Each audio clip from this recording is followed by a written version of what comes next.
Hai Champions, jumpa lagi dengan Mr. Kiki. Pada saat ini kita akan lanjutkan pembelajaran tematik kita yaitu Bahasa Indonesia dengan judul Menyajikan Informasi Teks yang ditemukan dalam Peta Pikiran. Nah, kita dapat berlatih menemukan sebuah informasi dengan banyak membaca.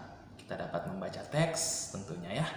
Kemudian membaca dengan seksama atau membaca dengan teliti akan semakin melatih kemampuanmu dan keterampilanmu dalam membaca dan menemukan informasi secara tepat.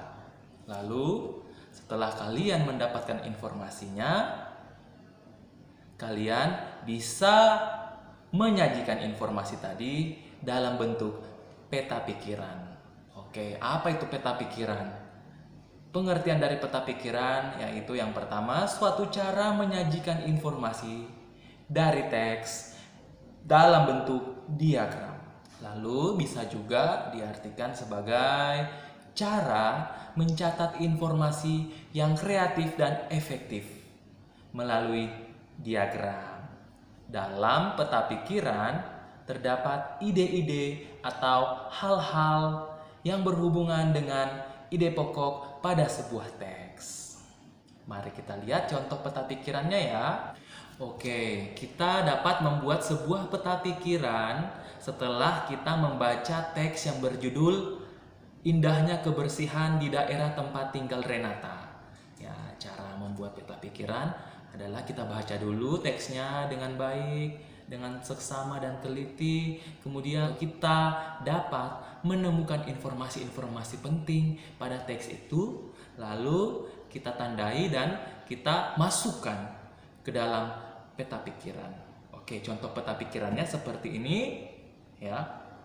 Di tengah pada diagram tengah kita isi dengan judul teks yaitu Indahnya Kebersihan di Daerah Tempat Tinggal Renata.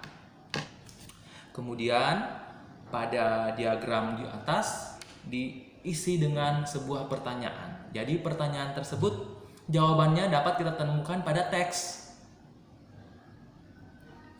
Di diagram atau kotak kedua juga ada pertanyaan.